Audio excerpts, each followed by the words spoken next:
percaya pertemuan ini jadi penting bukan karena siapa-siapa, tapi karena ada Tuhan di tengah-tengah kami. Kami percaya kalau Tuhan hadir di sini, yang lemah jadi kuat, yang sakit jadi sembuh, yang alami kekeringan disegarkan kembali. Kalau ada yang mati imannya bangkit lagi dalam nama Yesus. Itu sebabnya Tuhan, taruh tangan-Mu atas hamba-Mu. Taruh juga tangan-Mu atas setiap jemaat-Mu Tuhan. Biar sebentar ketika firman-Mu ini disampaikan, Tuhan bicara lebih jelas dari suara hamba-Mu. Biar sebentar ketika firman itu diperdengarkan, Tuhan dari bangku yang paling depan sampai bangku yang paling belakang, ada sesuatu yang diperbaharui di batin kami dan hidup kami berubah.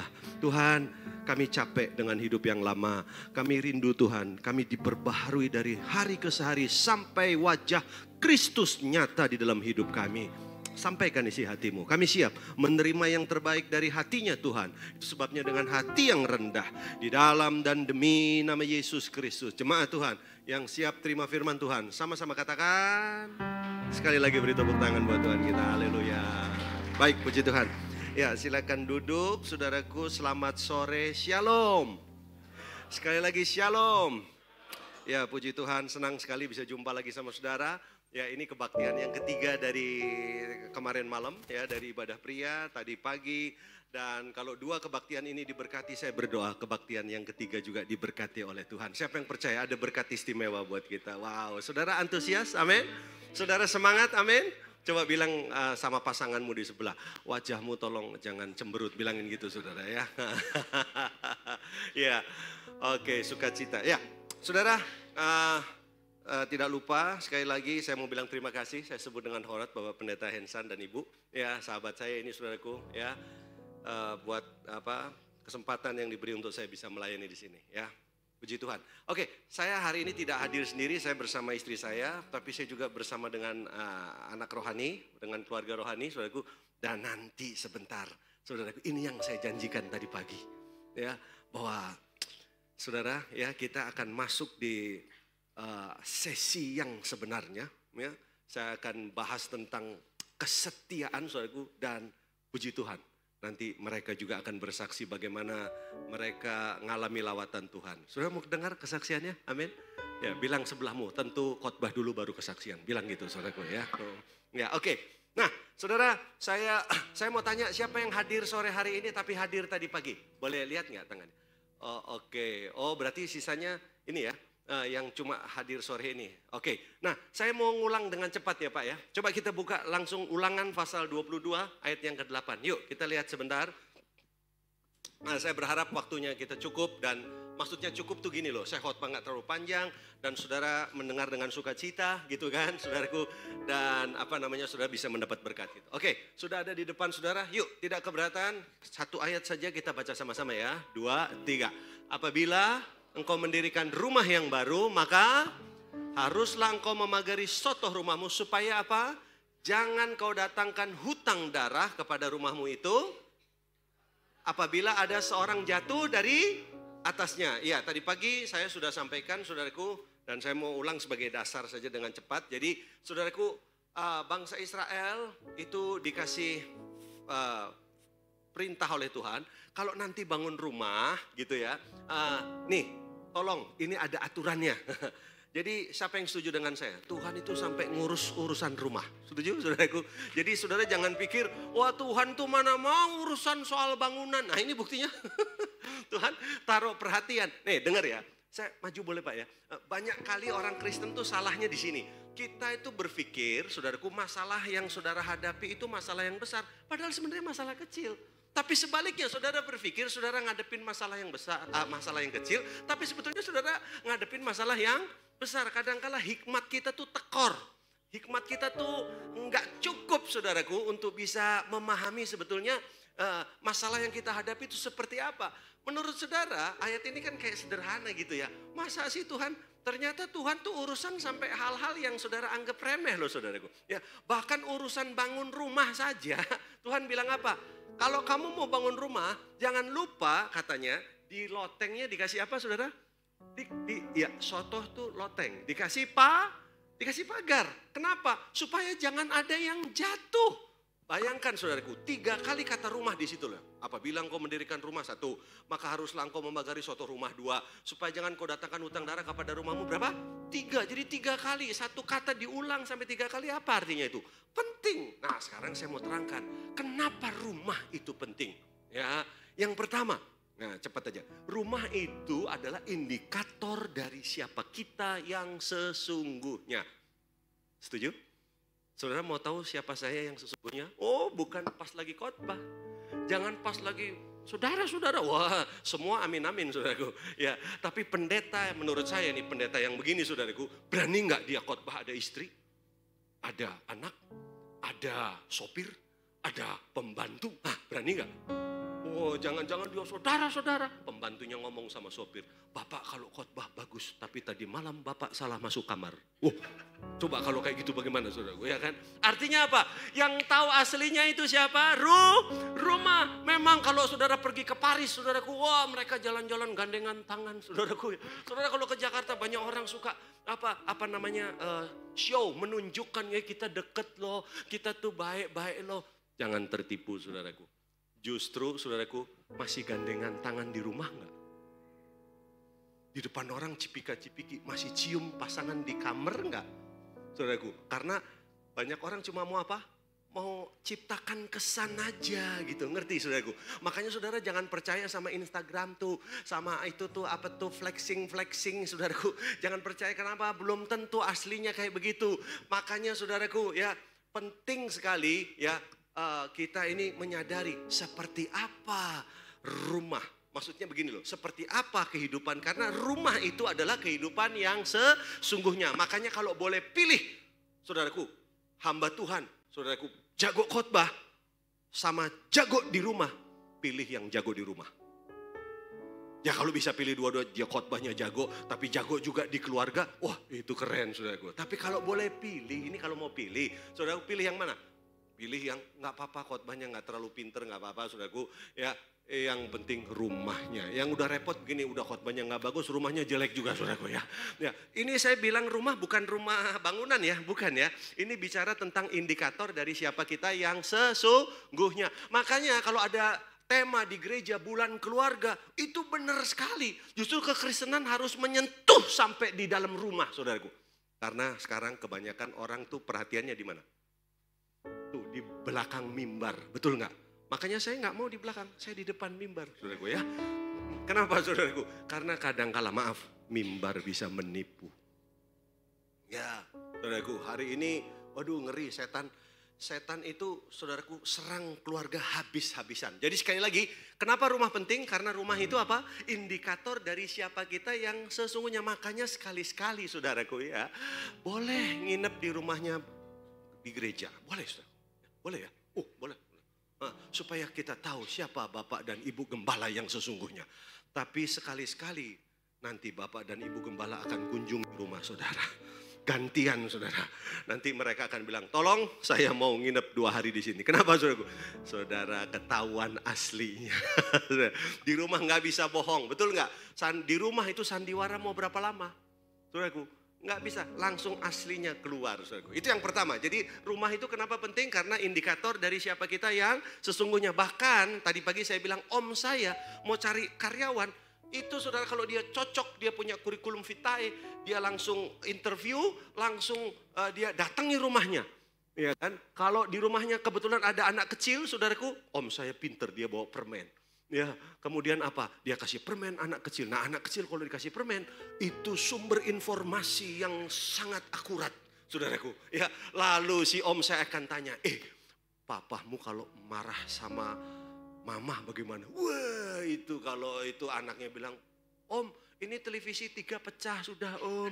Ya, kulkas rusak 2 om. Langsung tedot, coret. Kenapa? Karena om saya akan berkata begini, bohong, kamu bisa kerja benar di kantor. Kalau sama istri saja kamu tidak sayang. Kamu bohong, kerja benar di luar. Kalau kamu sama anak saja tidak sayang. Bisa nangkap saudaraku? Jadi rumah adalah indikasi dari siapa kita yang sesungguhnya. Makanya yang belum menikah, coba tunjuk jari yang belum menikah. Datangi rumahnya pacarmu itu. Ya, Bukan untuk cari tahu ukurannya berapa, bukan saudaraku. Ya, bukan ini tinggalnya di jalan raya atau bukan. Cari tahu, karena apa? Dari rumah saudara bisa tahu siapa mereka yang sesungguhnya. Kalau di rumah saudaraku, anak sama orang tua nggak deket, nggak ada saling tegur sapa. Sudah. Kamu bisa tebak itu nanti, ini yang belum menikah ya. Kamu bisa tebak, sebab menikah itu saya kasih tahu. Tidak ada pernikahan sempurna. Nah, dengar baik ini. Tidak ada pernikahan yang sempurna. Bahkan saya mau katakan, hampir 40 tahun kita ya, menikah 39 tahun. Saya mau katakan, tidak ada pernikahan yang tidak terluka. Jadi yang belum menikah, Anda itu cuma sedang memilih kalau mau menikah, seberapa besar lukamu yang kau mau alami. Itu sebetulnya. Ya, yang belum menikah sekali lagi tunjuk tangan, coba saya mau tahu. Nah, engkau sedang memilih, saudaraku, seberapa besar luka masa depanmu. Itu saja sebetulnya. Nah, kamu mau siap-siap sejauh mana? Makanya cocokkan dengan kemampuanmu. Jangan berpikir pasanganmu akan berubah. Enggak. Emosi saya. Maksudnya belum tentu begitu, saudaraku. Ya, artinya apa? Saudara seringkali terbuai. Berapa banyak hari ini orang merasa terjebak dalam pernikahan? Ayo, jujur.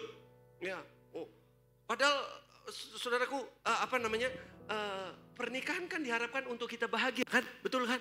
Tapi Pak, aku terjebak Pak dalam kehidupan ini, khususnya kehidupan pernikahan. Makanya saya setuju sama Edwin Louis Cole.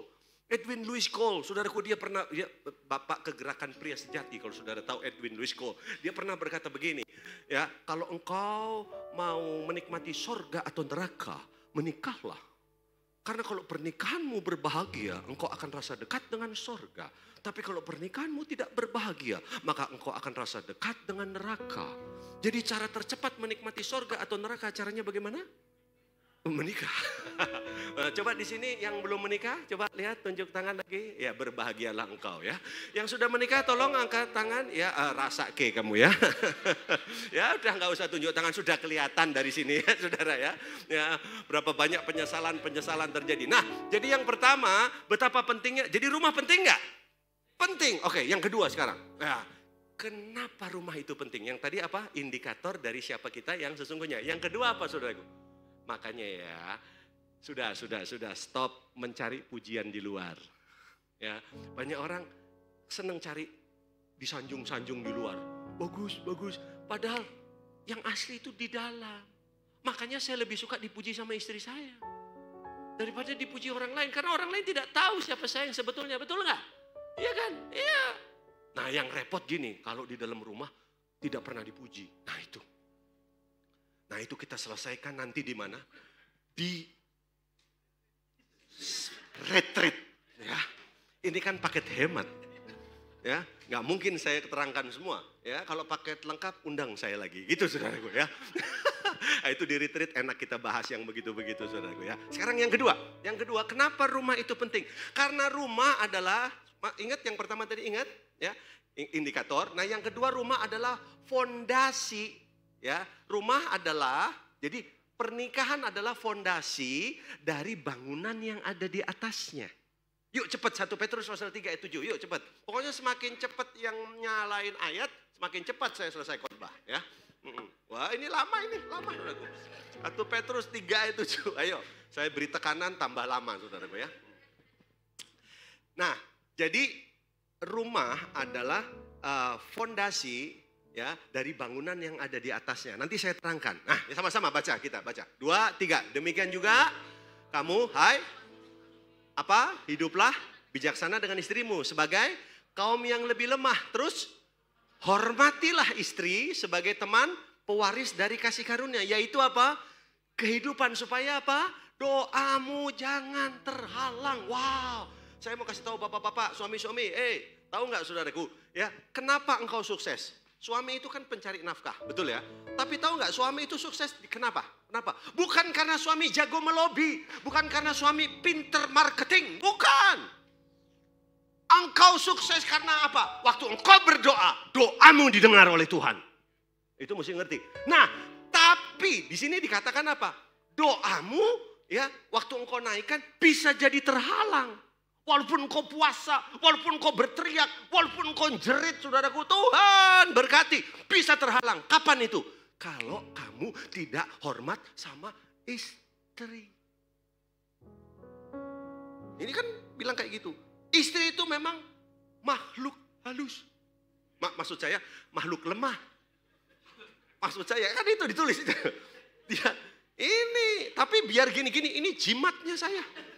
Ya artinya apa saudaraku? Saya mesti memberi hormat kepada dia karena hubungan saya dengan dia adalah itu maksud saya. Kalau ini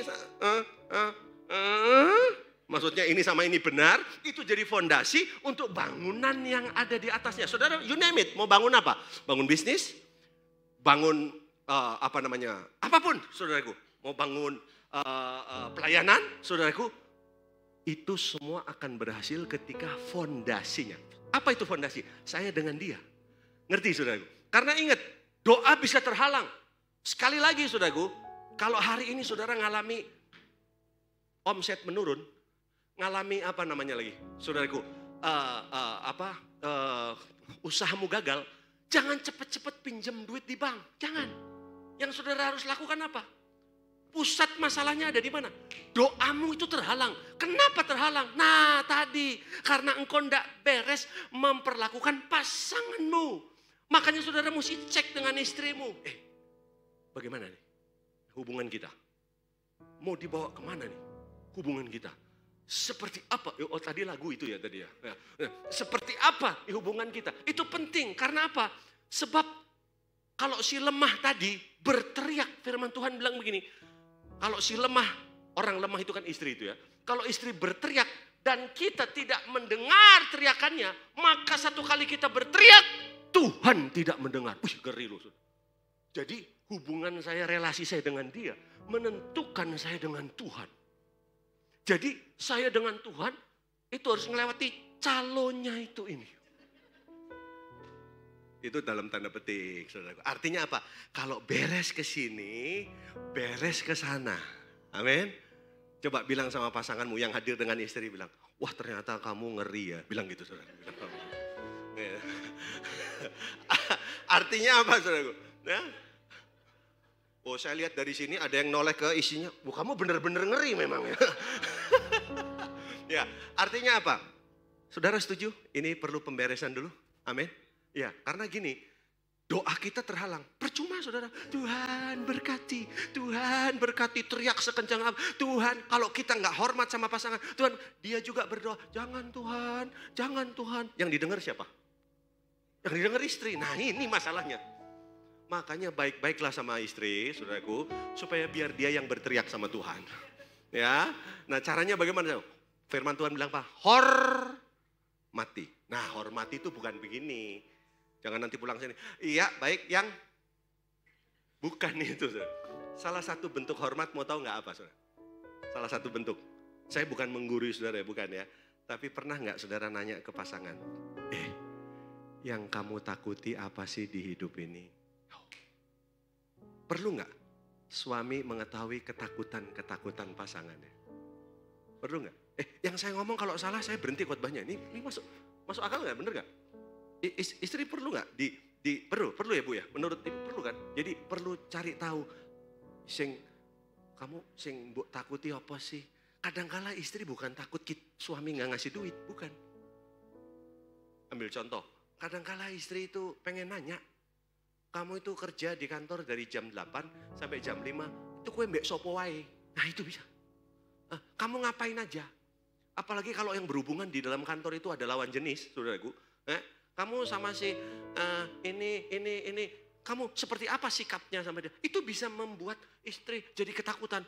Dan kalau saudara tahu ayat ini, hati-hati ketakutan istrimu menghentikan berkatmu. Itu masalahnya, saudara. Ya, jadi coba tanya sama dia. Ya, apa yang jadi ketakutanmu? Kadangkala suami perlu jawab. Sebab begini, ketenangan hati istri adalah kelimpahan berkat pekerjaan suami. Nggak ada yang amin, nggak apa-apa, saudara. Nanti buktikan sendiri saja. Amin. Masuk akal yang firman Tuhan ini ngomong? Iya kan? Nah itu sebabnya, saudaraku, ini fondasi. Saya pernah, saudaraku, tidak menghormati pasangan saya. Dan coba tebak, apa yang terjadi, saudara? Saya pernah ngalami, saudara, di mana saya tidak ada damai. Saya mengalami, walaupun pelayanan banyak, saya mengalami ada sesuatu yang enggak sejahtera di batin ini. Saudara bisa nangkap? Bisa ngerti? Ya. Suami saya ini nggak tahu ya. Saya merasa beberapa suami di sini kayak tekanan batin. Maksudnya begini. Kamu tuh nggak bahagia, padahal duitmu banyak. Kenapa? Karena kamu nggak menaruh rasa hormat kepada pasangan. Justru damai sejahtera itu muncul dari mana, saudaraku? Waktu kita memberikan rasa hormat kepada pasangan. Nah, saya mau cepat karena ini saya belum khotbah ini, belum, saudaraku. Yang ketiga. Jadi yang pertama apa tadi? Kenapa rumah penting? Indikator dari siapa kita yang sesungguhnya. Yang kedua apa? Fondasi. Pepatah bahasa Inggris bilang begini, foundation predict the future. Jadi fondasi itu bisa memprediksi masa depan. Makanya ya, kalau hubungan suami istri nggak pernah diberesin, saya bisa tebak masa depan, saudara. Coba deh, bisa tebak. Pasti, saudaraku. Kenapa? Karena ini firman Tuhan. Ya, sampai dipakai istilah apa? Teman pewaris kasih karunia. Wah, itu penting itu. Ya, bagaimana Pak Rudi? Oh, ini bapak saya ini. Profilnya kayak begini. Ya. Salaman dulu. Ya, Pak Rudi. Mantap. Ini kalau masa lalu saya panggilnya Chow Jenfa, saudaraku. Ya. Karena kita sudah kenalan. Kalau belum kenal, Cupek Tong. Beda lagi, saudaraku. Ya. Oke, sekarang yang ketiga. Yang ketiga, mari kita lihat. Yang ketiga, saudaraku, kenapa rumah itu penting? Nah, yang ketiga. Balik lagi boleh ke ulangan tadi pasal berapa? Pasal 22 ayat 8. Ulangan 22 ayat 8. Nah, kenapa rumah itu penting? Nah, apabila engkau mendirikan rumah yang baru, maka haruslah engkau memagari suatu rumahmu, supaya jangan kau datangkan utang darah kepada rumahmu. Apabila ada seorang jatuh dari... Nah, ternyata yang ketiga, kenapa rumah penting? Satu, indikator aslinya kita. Yang kedua, fondasi. Yang ketiga, karena dari rumah itu korban bisa terjadi. Jadi rumah itu harusnya the safest place in the world. Tapi bisa jadi sebaliknya, Pak. Rumah bisa menjadi tempat apa? Yang paling berbahaya di muka bumi. Kapan rumah menjadi tempat yang berbahaya? Kapan? Kalau tidak ada apa? Tadi saya bilang apa? Kalau tidak ada apa? Pagar. Nah, sekarang mari kita buka Amsal pasal 22 ayat yang ke-28. Kita lihat Amsal 22 ayat 28. Nah, yuk sama-sama baca ya. 2, 3. Jangan memindahkan batas tanah yang lama yang ditetapkan oleh siapa? Nah, ternyata kita mau belajar siapa sih yang membuat apa itu? Membuat pagar.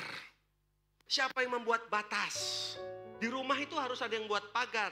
Nah, menurut ayat ini siapa pembuat batas? Nah, nenek moyang. Tadi pagi saya terangkan kesannya pembuat batas itu nenek. Kan gitu, saudaraku. Ya kan? Kan nenek moyang. Kurang tepat. Coba kita lihat bahasa Inggrisnya. Di bahasa Inggrisnya dibilang apa? Remove not the ancient landmark. Which apa? Thy father have said. Wow. Jadi ternyata siapa pembuat pagar? Siapa pembuat batas di rumah? Itu siapa, saudara? Father. Halo? Ayah? Amin? Coba bilang sama suamimu, ternyata Pak, kamu pembuat batasnya Pak. Coba bilang gitu. Ya. Artinya apa, so? Artinya apa? Kalau peran ini tidak dijalankan, nanti akan ada korban yang jatuh. Siapa yang bisa jatuh? Bisa istri, bisa anak, bisa suaminya juga yang jatuh. Nah, boleh tadi pagi saya bersaksi di area ini. Saya salah satu anak yang jatuh karena tidak ada pagar yang dibuat oleh ayah. Tadi pagi saya bersaksi bukan menjelekkan papa saya ya, bukan ya. Makanya saudara dengar kesaksiannya sampai selesai. Karena kemudian saya dan ayah saya berrekonsiliasi. Saya koko paling besar dari 4 bersaudara. Dan saya mau kasih tahu, kami semua kepahitan dengan papa. Walaupun papa kami itu seorang hamba Tuhan. Ayah saya seorang pendeta, gembala, pengkhotbah. Kalau khotbah jago, saudaraku. Kalau ada saudara, luar biasa. Ada haleluya. Nah, kita 4 bersaudara duduknya di belakang. Tidak ada haleluya. Tidak ada. Ada amin, tidak ada amin, pergi. Sudah nggak ada saudaraku. Ya, tapi waduh saudaraku. Dan saudara tahu, mami saya pernah ngomong sama saya begini, Nathan, kamu itu dari umur 1 tahun sudah dipukul. Bayangkan 1 tahun. Saya nggak ingat Pak. Bapak saya itu, nah itu yang saya bilang, profilnya kayak bapak ini. Saudaraku, ya ganteng kan? Bapak ini ganteng kan? Saudaraku, ya. Tapi cuma lebih tinggi dari saya. Lebih tinggi, besar. Wah, tangannya gede-gede jarinya. Permesta, bekas permesta. Tahu permesta? Permesta, pernah dengar gak permesta? Belum? Itu pelajaran matematika, ya. Bukanlah saudara, itu sejarah, masa matematika. Sejarah itu saudara. Permesta itu bekas tentara pembelot yang kayak di gam, kayak di gam. Nah ini adanya di Sulawesi Utara. Bayangkan, tinggi besar, saudaraku. Tidak jadi, memang akhirnya tidak jadi kan, terus jadi hamba Tuhan. Wah ini masalah saudara. Maaf ya, boleh saya bicara apa adanya ya. Begini, hamba Tuhan atau pendeta itu nggak jaminan kalau dia hidupnya sudah diperbaharui. Nggak jaminan. Makanya saudaraku, saudara mesti doakan hamba Tuhan gitu. Kayak saya khotbah nih, saudara doakan saya, doakan. Saya bilang sama anak-anak rohani saya, doakan. Karena serangannya itu besar gitu saudara. Makanya hamba Tuhan, ngeri saudara. Saudara tahu, papi saya itu, mami saya bilang, kamu dari umur 1 tahun sudah dipukul. Saudara tahu, dari 4 bersaudara sebetulnya yang paling kepahitan siapa? Adik saya nomor 2. Nomor 2, namanya Siana. Nomor 2, dan 10 tahun lalu Siana sudah dipanggil Tuhan. Kenapa? Kena cancer. Maaf, terlambat. Saya hadirkan ayah saya dari Sulawesi Utara untuk rekonsiliasi. Terjadi tapi sudah metastase. Ngerti gak saudara? Udah parah. Akhirnya dipanggil Tuhan. Saya kalau ingat itu sedih. Ternyata bukan cuma adik saya. Mami saya juga kepahitan. Jadi saudara bisa bayangkan betapa pentingnya peran sang ayah di rumah itu. Nah saya sendiri apa akibatnya saudara? Tadi pagi saya sudah ceritakan. Akibatnya apa saudaraku? Saya kepahitan sama ayah saya. Saya itu, saudara, hari ini berdiri di depan saudara itu anugerah Tuhan. Saya nggak nyangka saya bisa jadi hamba Tuhan. Karena jujur saudara, saya kepahitan banget. Bayangkan saudara, saya itu pernah umur 5 tahun ya. Itu ditarik dari kamar. Dari kamar, kan masih berarti kan 6 tahun terus berapa? Umurmu berapa? Ini adik ini umur berapa? 6 tahun. Nah ya sekecil itu coba bayangkan. Ditarik dari kamar jam 5 gitu. Ditarik untuk dibawa ke gereja. Disuruh ikut doa pagi di gereja coba. Dibawa di kamar, dilempar di podium. Berdoa gitu tuh. Dilempar saya. Berdoa. Ya saya jatuh di sini. Begitu saya jatuh di mimbar, kan ternyata dulu kalau doa itu nggak kayak begini. Kalau doa itu kan dulu istilahnya baston pagi, dulu zaman dulu. Jadi kalau doa tuh begini, saudara. Betul nggak? Nah, waktu saya jatuh itu, ini pakai apa sih bahannya ini? Oh semen, pantesan nggak bunyi gedobrak saudaraku. Nah kalau saya dulu pakai papan, jadi begitu saya dilempar gitu, dobrak gitu. Saudara tahu orang ibu-ibu dan kebanyakan yang berdoa tuh ibu-ibu. Ya ibu-ibu berdoa, bapak-bapak berdosa. Gitu saudara. Cuma beda tipis saja saudara ya. Saya bunyi gedobrak gitu saudara. Begitu gedobrak saudara tahu gak? Semua ibu-ibu itu amin. Amin tuh maksudnya semua ngelihat ke depan. Begitu saya berdiri dari jatuh, semua ibu-ibu lihat saya. Saudara dengar ya. Dipukul itu sakit, tapi dipermalukan lebih sakit. Saya merasa kayak, saya dipermalukan. Terus tiba-tiba Pak, tangan saya begini. Tiba-tiba tangan saya begini. Saya bilang, awas papi. Kalau saya sudah besar, saya bunuh kamu. Saya bunuh kamu. Betul saudara, SMP. Saya latihan semua bela diri. Karate, tinju, kungfu, silat. Kecuali, Solin itu, Solin Tanta, Tantui, Pajutwi, jurus-jurusnya saya hafal. Betul. Saya berapa kali Pak itu main double stick, tahu double stick? Wah kena muka sendiri, itu sering itu. Gini tuh, makanya muka saya nggak beraturan gini Pak. Maaf. Nah itu Pak dulu semua bela diri saya, pokoknya yang keras Pak saya, kecuali balet saya enggak. Ya. Masa mau bunuh Bapak balet, kan nggak mungkin Pak. Sampai satu kali saya udah cukup tingginya hampir sama. Maaf ya ini saya cerita dulu supaya saudara tahu poin masuk ke poinnya tema tentang kesetiaan dalam pernikahan saudara dapat.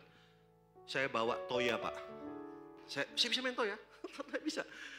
Saya kelas 1 SMA saya datangi pintu, saya datangi kamar ayah saya. Saya tendang.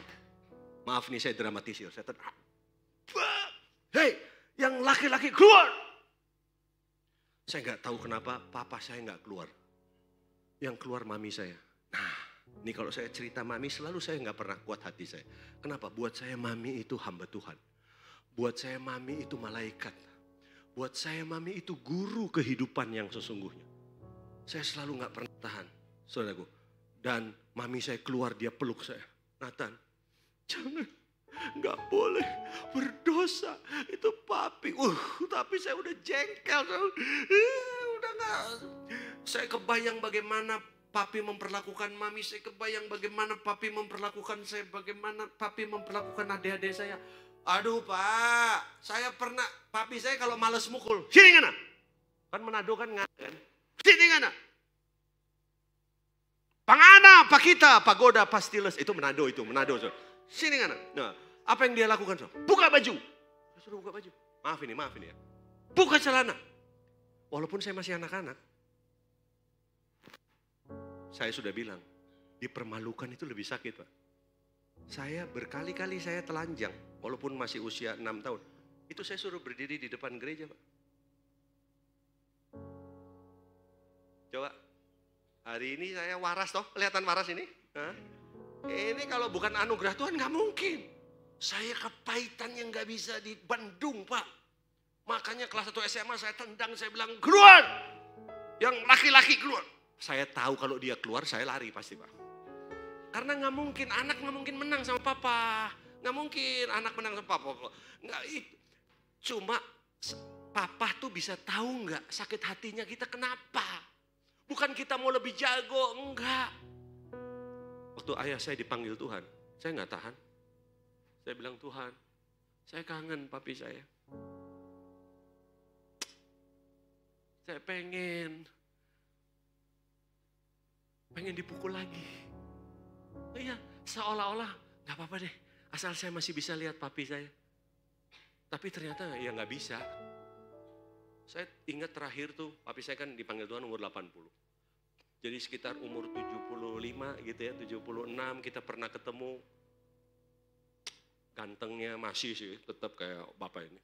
Masih. Tapi kekuatannya sudah menurun, saudara. Kekuatannya saya guyonin. Pap, saya suka naik motor besar kan. Ayo bonceng. Tani mau. Bahasa Manado kan tani mau tuh. Mau aku, ngoh gitu, saudara. Ya, saya pancing untuk dia naik. Udah gak mau, saudara. Kenapa? Karena dia takut kalau nanti ngebut ya badannya udah gak lentur lagi. Padahal saya pengen gitu rasanya bareng sama ayah saya. Mami saya bilang, jangan. Berdosa kamu. Saya tahan. Saya masih ingat tuh mami sambil nangis ngomong gitu.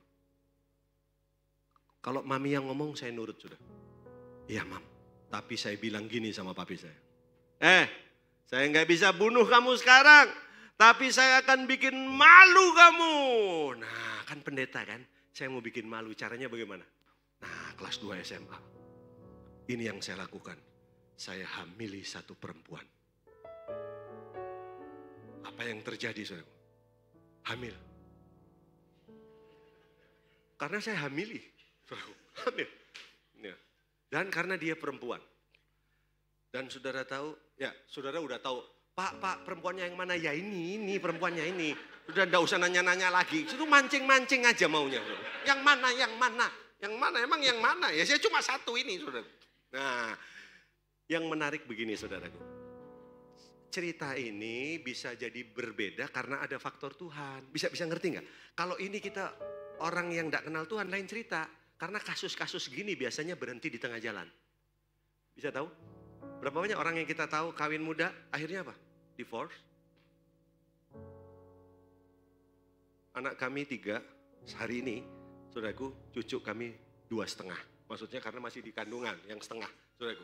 Ya nanti beberapa bulan kalau saya khotbah lagi di sini, ya sudah 3, saudaraku. Jadi anak kami 3, cucu kami hampir 3. Udah engkong, sudah opa oma. Dan kami suka cita, saudaraku.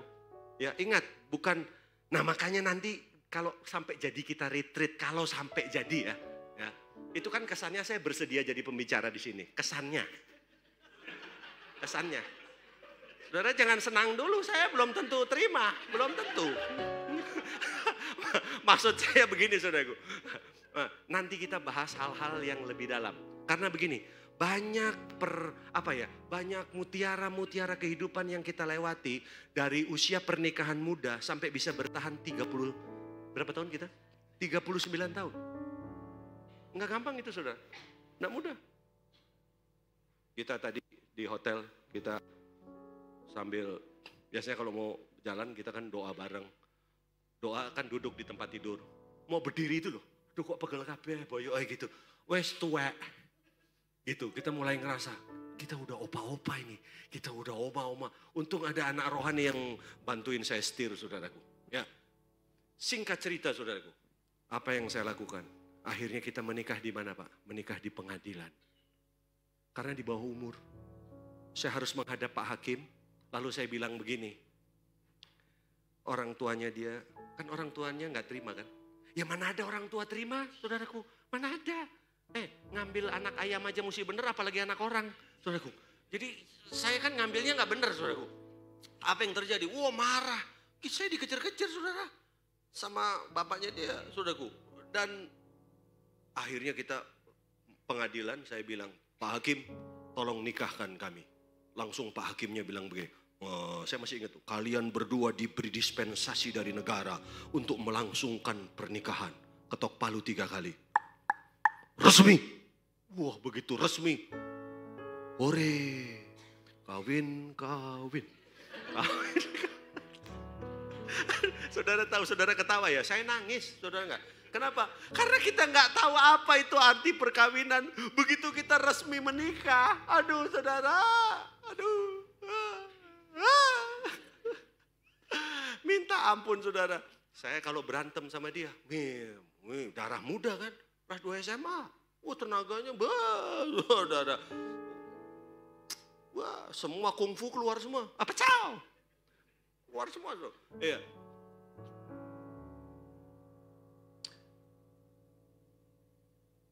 Dia bukan orang yang punya masa lalu yang baik. Maksudnya yang mulus. Saya kategorinya apa? Tadi sudah dengar kan? Saya kategorinya orang cacat. Saya pakai istilah tadi. Tapi dia juga bukan orang mulus. Jadi boleh dibilang apa? Cacat ketemu orang cacat. Apa yang terjadi? Hancur, Pak. Di satu titik saya berselingkuh. Saya tinggalkan dia hampir 7 tahun. Selingkuhan saya orang Jepang. Saudaraku. Jepang apa Korea? Lupa saya itu. Kenapa sih saudara urusan sama Jepangnya? Kenapa? Hah? Saya cuma tes gitu aja, saudara langsung, oh Jepang. Bukan itu sebetulnya. Saudaraku, tapi sebenarnya yang saya mau sampaikan kepada saudara apa? Mau tahu nggak? Saya tidak dalam kapasitas orang yang dibesarkan dalam keluarga yang baik. Ketemu dengan dia juga, dia ditinggal mama, ya, papahnya ada, tapi papahnya juga nggak berfungsi. Nah ini yang saya mau terangkan, saudaraku. Lalu pernikahan ini menjadi pernikahan yang penuh dengan neraka di situ, saudara. Ya, saya ini, saudara tahu nggak? Sudah pernah belajar DISC nggak? Pernah belajar DISC? Belum. DISC belum pernah. Personality plus belum pernah. Belum pernah dengar? Personality plus, belum pernah dengar? Ini saya udah 2 kali ngomong, personality plus. Ini udah mau ketiga ini, belum pernah dengar? Udah 3 kali saya ngomong ini. Ya, jadi personality plus itu begini, mengenali temperamen, itu peer assessment namanya, pribadi. Jadi saya ini tipe IS, intim stabil. Istri saya beda. Ya, kamu apa sih? Ya, dia stabil cermat. Saudara ngerti stabil cermat? Orang cermat itu kalau lihat orang dari atas sampai ke bawah dia liatin. Gitu. Jadi pernah lihat yang ada boneka yang di mobil tuh yang gini? Itu yang bikin dia. Nah, stabil cermat tuh gitu. Wah, saya selalu dicermati, saudaraku. Dicermati. Oh iya, saya pulang dari luar kota atau dari mana, langsung yang diperiksa bajunya. Ada tanda-tanda iblis nggak di sini? Itu dia bisa tahu, saudaraku. Ya, karena stabil cermat. Nah, saya tipe I, saya tipe intim. Ngerti intim ya? Intim itu ketemu orang, hai, gitu. Bukan saya keganjenan, bukan. Saudara jangan salah. Kalau saya ketawa bukan berarti saya jatuh cinta sama saudara. Bukan.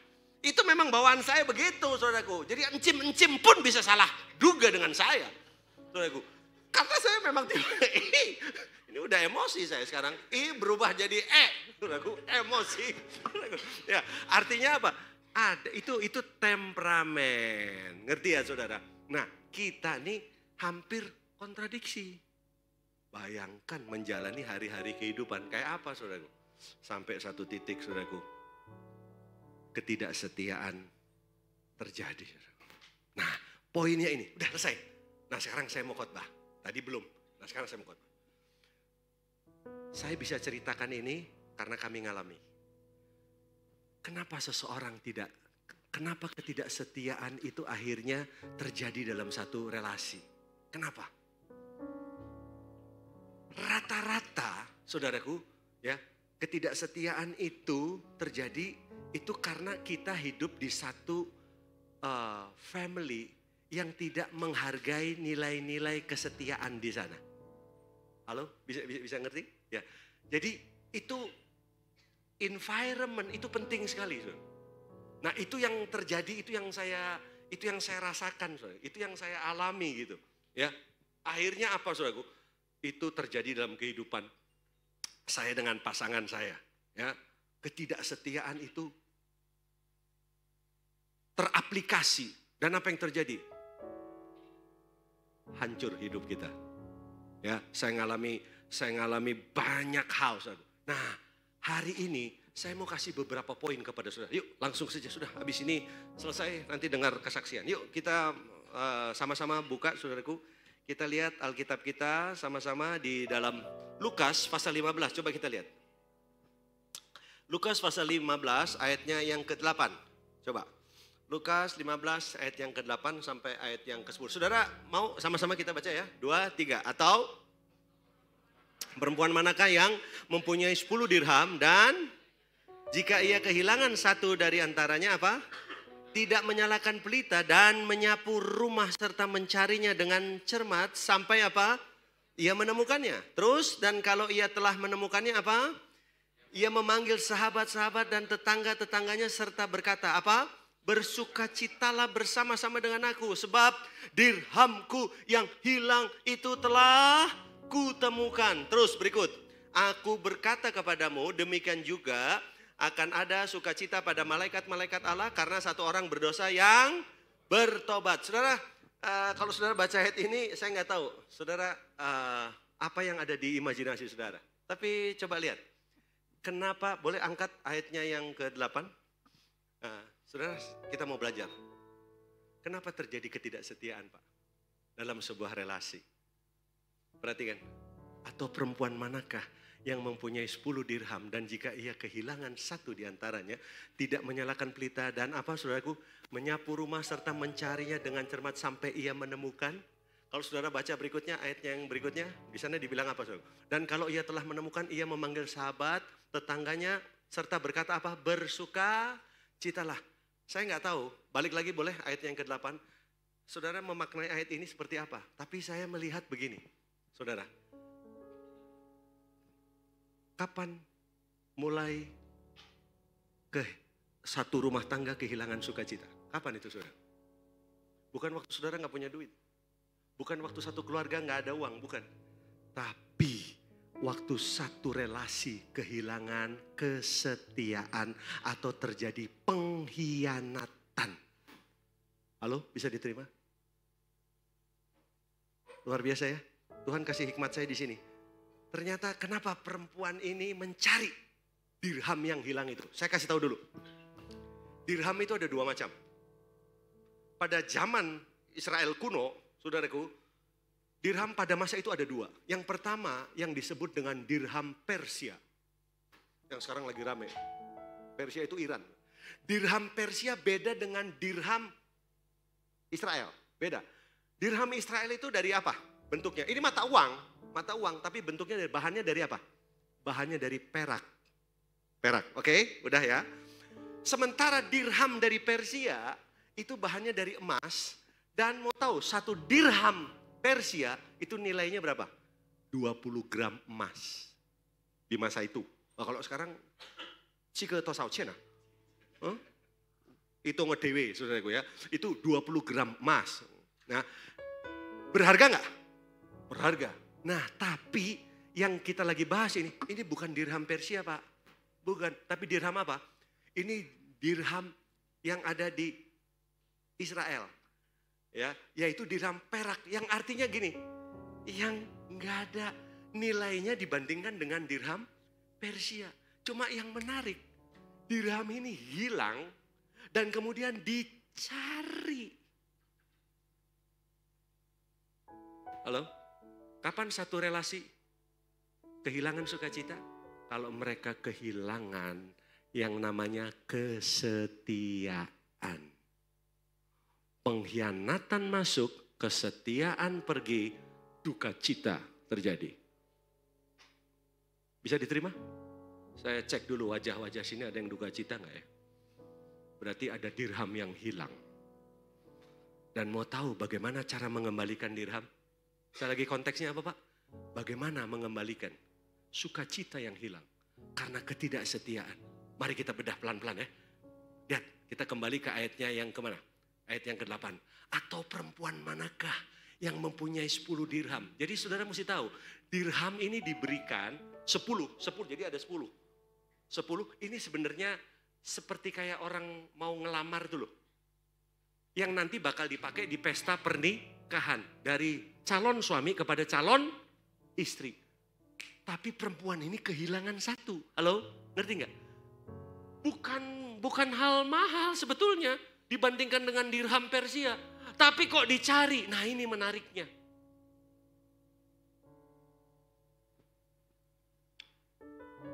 Boleh saya lebih dalam sedikit? Tidak ada pernikahan yang tidak terluka. Tidak ada. Tidak ada pernikahan yang tidak ada air mata. Tidak ada. Yang belum menikah tolong jangan ngadi-ngadi. Apalagi ngada-ngada. Saudaraku, bahwa kalau kau menikah, kau akan ketemu pangeran. Seperti Cinderella. Saudaraku, berjumpa dengan, saya nggak tahu siapa namanya saudaraku. Ya, terus kamu akan dibawa menari setiap hari. Ya, sampai kakimu nggak bisa nginjek tanah lagi. Saya mau kasih tahu ya, itu terot salah besar. Kenyataannya mau tahu saudaraku? Saudara akan alami yang namanya air mata. Ya, bukan karena pasanganmu dengan sengaja mau menghilangkan dirham itu. Halo, ngerti?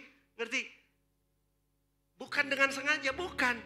Saudara jangan berpikir, nah makanya saudara mesti ngerti. Ada banyak faktor yang membuat kenapa dirham itu bisa hilang. Nah, saya tidak akan bahas sekarang kenapa dirham itu hilang. Karena ini paket hemat. Nanti yang lengkap saudaraku. Tapi yang saya mau katakan sini, bagaimana mengembalikan sukacita itu di dalam keluarga. Karena ketidaksetiaan itu sangat menyakitkan. Halo, bisa diterima? Mau tahu caranya? Ayat 8 bilang apa? Perempuan manakah yang mempunyai 10 dirham jika kehilangan satu? Jadi sebetulnya yang dicari ini apa? Bukan dirham, yang dicari adalah kesetiaan dan kepercayaan. Orang begitu berkhianat, kepercayaan hilang. Ingat, trust is something you earn, not a gift you receive. Kepercayaan itu sesuatu upah, bukan hadiah. Halo, bisa ngerti? Beda gak upah sama hadiah? Beda gak? Beda dong. Pernah dengar gak ada orang, saudaraku, ya, kamu nih kok gak percaya sih sama saya? Nah, khususnya orang kalau punya persoalan ketidaksetiaan, saudara gak bisa bilang begini sama orang yang engkau hianati. Udah kamu percaya aja sama saya. Gak bisa. Kamu pernah melukai, kamu pernah tidak setia. Kamu gak bisa bilang begini, kamu percaya aja. Gak bisa. Karena kepercayaan itu bukan hadiah. Halo. Tapi apa? Upah tuh harus apa? Kamu harus harus kerja dulu baru dapat bayarannya. Makanya hari ini saya mau tanya, kalau engkau ada mengalami ketidaksetiaan dalam sebuah relasi, pertanyaan saya simpel. Perempuan manakah yang punya 10 dirham, kalau satu hilang diantaranya, ya, yang pertama, saudara mau cari enggak? Artinya apa? Ada usaha enggak, saudara? Ayo, yang alami ketidaksetiaan, yang alami dalam satu relasi ya, saya mau tanya, upayamu apa selama ini? Untuk mengembalikan kepercayaan. Ada upaya enggak? Ini penting ini. Tapi kok wajahnya kayak kurang sukacita ini? Jangan-jangan banyak yang hilang ini. Dirhamnya ini, saudara. Ya. Mesti ada. Nah, caranya bagaimana? Yang pertama, dan jika ia kehilangan satu di antaranya, tidakkah menyalakan pelita? Oh, berarti, ngerti ya? Berarti udah dapat. Kenapa pengkhianatan terjadi? Rata-rata karena pelitanya padam.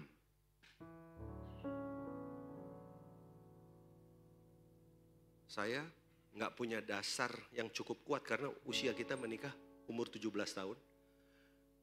Anak pendeta tapi tidak punya contoh yang bagus. Jadi kalau saudara tanya sama kami berdua atau sama saya pribadi, saya rohani nggak? Tidak sama sekali. Yang ada kepahitan. Halo? Jadi pelita kami sebetulnya pada waktu itu apa? Padam. Jadi nomor 1, mau menang? Mau kembalikan lagi sukacita? Mau saudaraku alami amin? Caranya gimana? Nyalakan pelita. Karena pelita yang padam, rohani yang padam, hubunganmu, relasimu dengan Tuhan yang padam, itu akan membuat masuknya nyonyot-nyonyot dan nyenyet-nyenyet. Ya, itu yang akan membuat masuk, saudaraku, relasi yang keliru di sana. Nah, itu yang terjadi. Saya nggak cukup rohani. Maka cara pertama apa? Nyalakan pelita. Yang kedua apa? Menyapu. Kenapa disapu? Ya, kenapa disapu? Berarti rumah itu kotor. Ikannya gimana?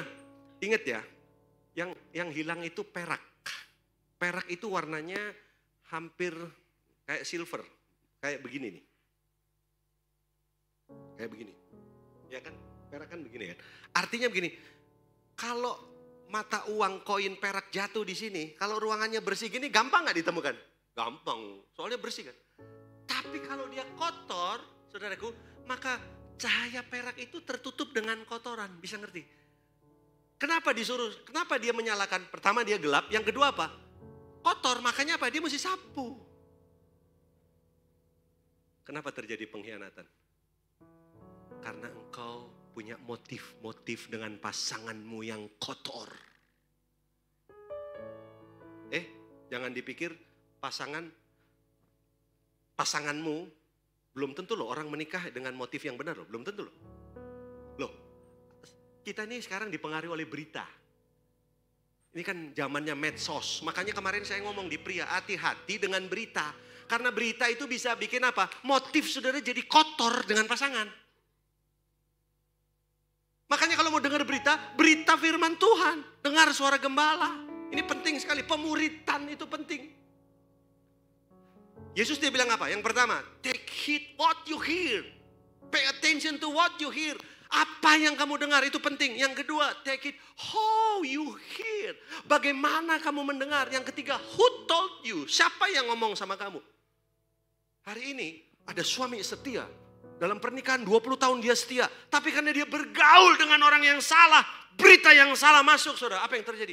Lu ngapain yang cari duit? Lu setia sama istri lu. Bodoh banget lu. Lu istri lu kalau ngomong lu mau pergi gak boleh. Lawan dia. Loh, siapa yang ngajarin itu? Bisa nggak masuk benih-benih, saudaraku, kekotoran. Nah, saatnya apa? Bilang kanan kiri, sapu bersih. Yang disapu yang pertama apa? Medsosnya itu loh. Makanya sedikit-sedikit jangan Instagramin. Jangan begitu terus, saudaraku. Karena kalau saudara lagi bermasalah, liatin Instagram, nanti saudara cari dukungan dari Instagram. Saudara cari dalil-dalil di sana yang bisa bela saudara. Padahal Tuhan nggak begitu. Dengar ya, melihat masalah dengan kacamata firman Tuhan itu yang benar.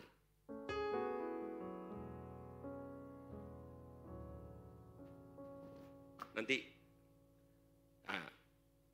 paket hebat ini, nggak bisa. Sulit saya tapi memang ada hal-hal yang kalau saya terangkan jadi nanti terus jadi panjang arahnya ke sana, nggak fokus lagi. Nah, sedangkan saya mau menyelesaikan ini.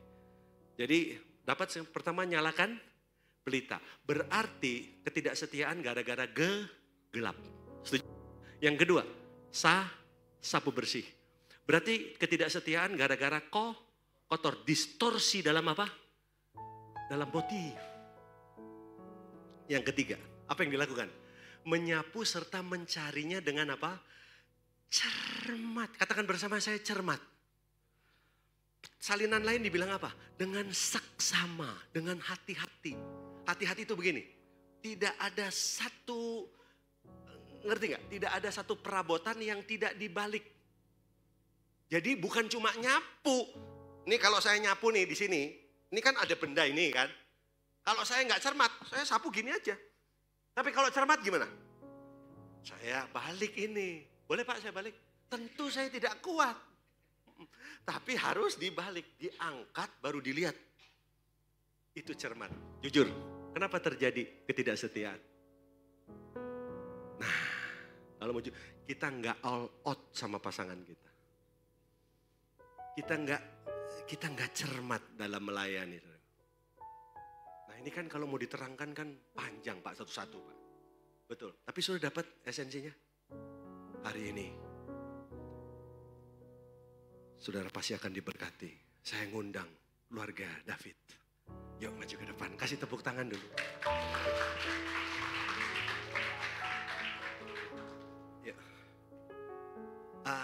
Ya. Nggak cocok kalau ini aja. Ya, nanti kita akan dengar, saudaraku, bagaimana mereka, saudaraku, mengalami pengalaman yang tentu berat buat mereka berdua. Jadi bukan cuma buat istri, tapi berat buat suaminya juga, saudaraku. Tapi saya bersyukur, saudaraku. Saya di posisi sebagai bapak rohani buat mereka, saya menemani mereka.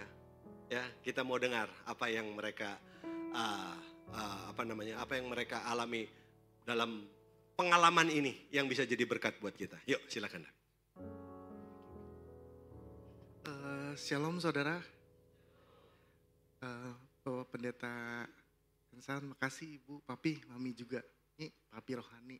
Saudara, saya mau cerita sedikit yang relate sama khotbahnya. Kalau saya panggil Papi. Saya menikah 10 tahun ya, Agustus nanti 10 tahun.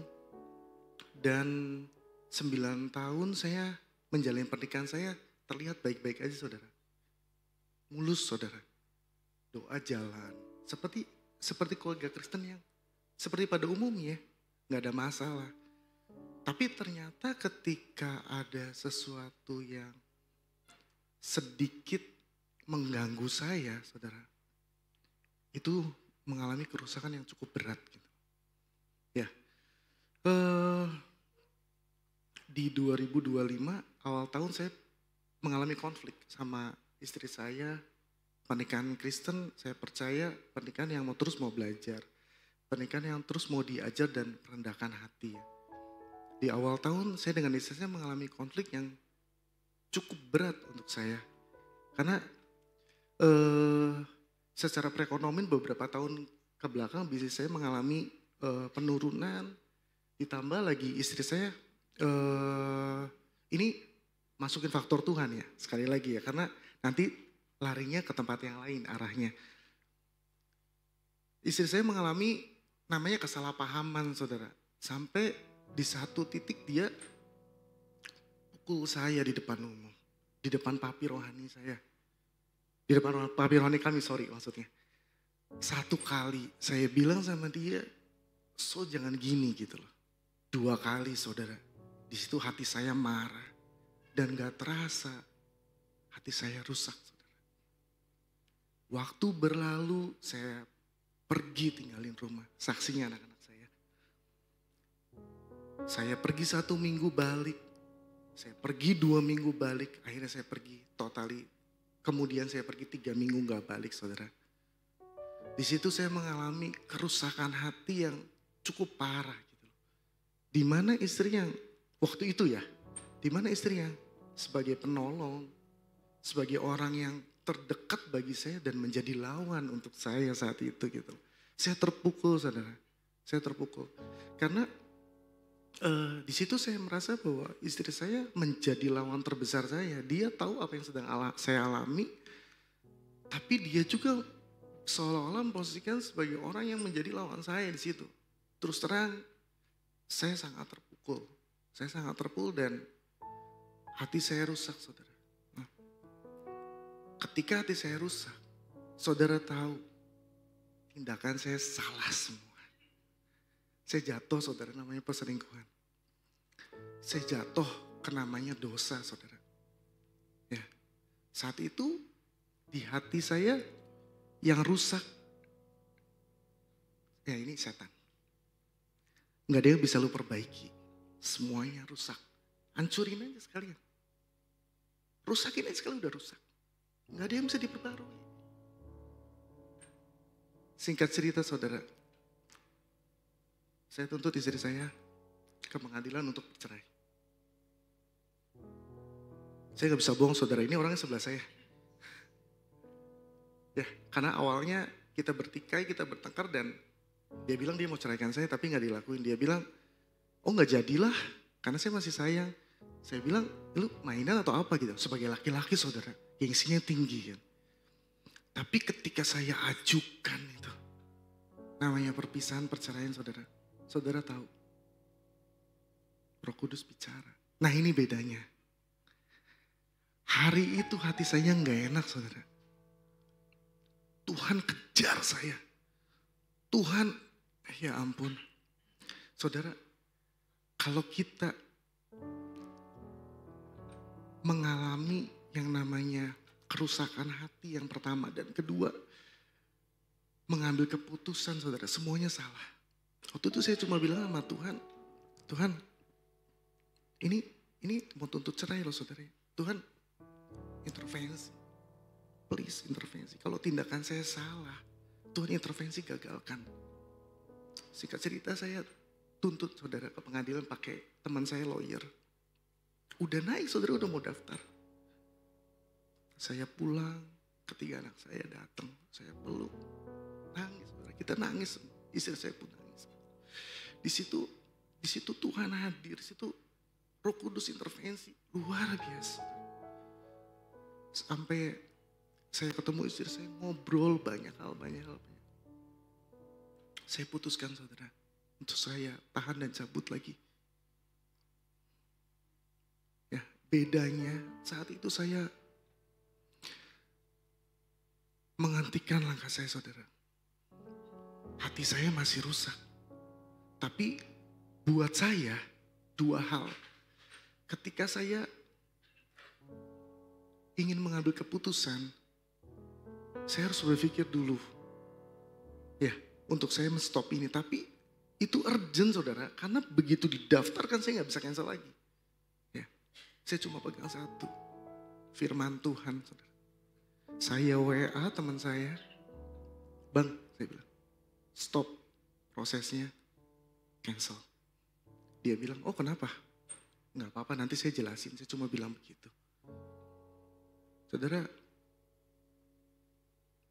ketika kita tidak membereskan masalah kecil itu menjadi besar, saudara. Ini pernikahan Kristen loh, saudara. Pernikahan yang cukup diberkati. Pernikahan di mana kita melibatkan Tuhan. Tapi ketika, saudara ya, masalah kecil gak dibereskan. Ketika hati saya mengalami kerusakan, saudara. Tindakannya salah semua. Tapi puji Tuhan, saya berdiri di sini bersama istri saya. Ada anak saya, saudara. Saya mengalami kebaikan Tuhan yang luar biasa. Dan kami sungguh dipulihkan secara luar biasa. Dan satu hal, ketika saya buka hati untuk maafin, istri saya pun sama. Saudara, itu lebih manis dari pernikahan awal kita menikah. Itu Tuhan, saudara. Nah, nanti dari sisi istri saya mau lanjutkan. Ya, saya mau nambahin kalau memang saya tuh sifat yang temperamental. Mukul apa itu udah biasa. Tapi saya pikir suami saya baik-baik aja dengan cara saya. Tapi memang untuk pertama kalinya waktu itu, maksudnya kedua kali sih kejadian.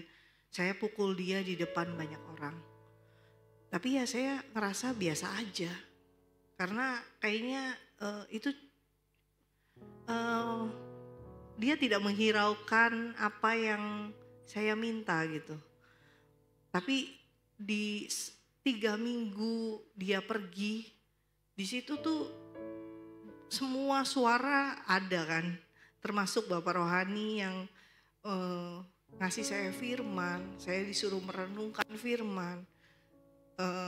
Untuk istri itu tunduk pada suami, bukan hanya sebuah perhiasan yang indah yang bisa kita buat gitu. Dalam arti cewek tuh biasanya cantik-cantik buat suaminya, tapi terlebih ya mungkin sikap kita gitu loh. Terkadang sebagai istri kita itu cuman pinter berdandan tapi nggak pinter untuk bersikap secara, misalnya ada masalah, kita ngotot untuk menang, maksudnya jadinya cekcok. Dan itu kan akhirnya nggak jadi hal yang baik gitu. Dan itu yang saya tuh selama 3 minggu belajar sedikit demi sedikit perubahan yang sangat instan. Tapi bukan karena saya yang merubah diri saya atau saya yang berusaha merubah. Tapi saya yakin kalau Tuhan yang mampukan saya berubah. Karena suami saya pun, saya tuh udah minta maaf gitu. Ya udahlah, sorry lah, saya pukul kamu, saya nggak sengaja gitu kan. Kayaknya simple gitu. Tapi buat dia, kamu pukul saya itu, kamu tuh mempermalukan saya gitu. Sampai akhirnya saya bisa mengerti dan saya sudah di warning dengan pengacaranya bahwa saksi, bukti semua sudah ada. Tinggal layangkan, maksudnya kalau kamu tetap ngotot nggak mau bercerai pun semua tuh pasti bisa karena sudah ada bukti dan saksi-saksinya semuanya sudah ada di tangan suami saya gitu. Jadi pada saat dia datang saya cuma bisa berlutut sama dia, saya bilang saya minta maaf. Gak tahu, gak ada motif sedikit pun nanti dia bisa ini, karena waktu selama perjalanan kurang lebih 3 bulan gitu kita bertikainya. Dia pergi tuh bukannya bisa dikabarin atau ada kabar, bener-bener lost contact, bener-bener rekan bisnis siapapun gak ada yang bisa tahu keberadaan dia ada di mana. Dan saya berlutut sama dia, saya minta maaf, saya minta ampun, dan Tuhan tuh pulihkan keluarga kami. Sampai puji Tuhan kalau sekarang pernikahan kami sama pernikahan yang dulu jauh lebih manis sekarang. Kenapa? Karena yang dulu 10 tahun membangun rumah tangga tapi nggak tahu dengan sifat atau kepengenan hati suami itu kayak apa. Mungkin karena saya terlalu anak mami banget, jadi nggak mentingin. Yang penting tuh penting saya dan saya. Tapi saat saya belajar untuk mengerti suami saya, di situ ya ada pemulihan yang saya alami gitu. Dan pada saat itu tuh, pada saat dia datang tuh dia nggak ngaku kalau dia selingkuh kayak gitu. Dia nggak ngaku. Udah aja berjalan. Nanti suatu hari saya akan apa ya? Saya akan ceritakan lah. Tapi dia nggak cerita. Sudah aja. Dan Tuhan itu baik gitu. Suatu pagi saya tuh terketuk hatinya untuk ngebukain pintu gitu. Dan akhirnya tuh ternyata dari situ ada, kalau diceritain panjang banget, intinya dari situ saya tuh tahu, oh ada something. Saya tanyain sama dia, ternyata betul dia mengakui bahwa dia jatuh gitu kan dan sebagainya. Situ saya hancur banget. Tapi di saat saya hancur, karena proses yang sudah saya alami bersama Tuhan, saya rasanya, Tuhan saya gak mampu. Maksudnya pernikahan yang selama ini saya jaga-jaga 10 tahun untuk suami saya tuh gak berselingkuh atau gimana-gimana, tetap aja ternyata bisa jatuh gitu. Dan di situ saya nangis, nanti oke lagi, nanti nangis lagi, oke lagi. Cuman Tuhan ingetin di hati saya, kalau Tuhan aja sudah mengampuni saya, masa saya gak bisa mengampuni dia gitu loh. Berulang kali sampai saya cuman bisa di dalam nangis saya, dalam nama Yesus, maksudnya saya gak mau merusak lagi rumah tangga saya gitu dengan kejadian yang tiba-tiba muncul, yang tadinya sudah baik, terus tiba-tiba muncul kejadian di mana saya tahu kalau ternyata dia tuh jatuh gitu. Di situ peperangan kedua, karena suami saya pun bilang kalaupun sampai saya mau ninggalin dia udah oke dengan konsekuensi gitu yang dia sudah lakukan. Jadi dia terima kalau sampai saya harus minta pisah gitu misalnya. Tapi di situ saya diajar Tuhan, maksudnya untuk yaitu, kalau Tuhan aja mengampuni saya dengan banyaknya saya jahat sama Tuhan, maksudnya jahat tuh misalnya enggak dengar-dengaran sama Tuhan. Pada saat suami saya pergi, jujur saya mengandalkan kekuatan saya sampai datang ke dukun kayak gitu-gitu. Bener-bener saya kan mendukakan hati Tuhan gitu. Tapi Tuhan tuh sangat baik gitu. Dia tidak memberi pencobaan tuh tidak melebihi kekuatan saya gitu. Tuhan tahu sejauh mana saya mampu. Di saat saya udah gak mampu, saya marah tuh waktu itu karena gugatan layangan perceraian itu benar-benar udah di depan mata. Di situ saya marah sama Tuhan. Tuhan, perekonomian sudah hancur di rumah tangga kami. Sekarang Tuhan mau ambil juga suami saya. Tuhan kenapa jahat banget sama saya? Saya semakin menjadi-jadi, cari dukun sana sini. Tapi ya itu di ketidakmampuan saya, Tuhan tahu banget gitu loh ketidakmampuan saya. Di situ Tuhan tangkap saya. Jadi pada saat suami saya berselingkuh itu, saya cuman inget kata-kata itu terus. Kalau Tuhan mengampuni saya, kenapa saya gak bisa mengampuni dia? Tuhan tapi berat. Tapi terus kata-kata itu, dan saya cuma bisa tengking dalam nama Yesus. Saya mampu Tuhan, saya mau dimampukan, saya dimampukan. Dan puji Tuhan akhirnya saya minta didoakan sama Papi, tolong Papi kasih saya kekuatan. Saya nggak kuat dan Papi kita dipersatukan kembali, saya didoakan kayak gitu-gitu. Dan puji Tuhan kurang lebih 3 hari lah saya berjuang untuk inget lagi, sedih lagi, down, naik turun. Tapi itu semua terlewati. Sekarang saya sudah tidak lagi mengingat kesalahan suami saya, toh saya juga salah sama suami saya gitu. Jadi puji Tuhan, itu mungkin kesaksian yang mungkin saya bisa saksikan. Semoga memberkati. Terima kasih. Makasih saudara, cuma satu hal yang saya mau tambahin lagi saudara. Ketika kita ngerti kebenaran saudara ya. Ketika saya sama, ketika saya mau melangkah gitu loh, menceraikan istri saya. Satu hal saudara, ketika kita atau saudara masih takut Tuhan, jangan bercerai. God bless you. Thank you, thank you, thank you. Iya, sebetulnya mereka mau cerita panjang saudara, tapi saya bilang tidak bisa, ini paket hemat, tidak bisa. Ya. Sudah diberkati dengan kesaksian tadi, amin. Tidak mudah buat mereka untuk berani ngaku, untuk berani kesaksian, tapi mereka lakukan karena saya percaya mereka mau declare juga bahwa Tuhan harus lebih besar dalam kehidupan mereka dari masalah mereka. Karena ingat, tidak ada pernikahan yang tidak terluka, tidak ada. Nah, masalahnya mau enggak? Tadi, saudara siap nyalakan pelita? Amin. Saudara siap ambil sapu sekarang bersih-bersih? Amin.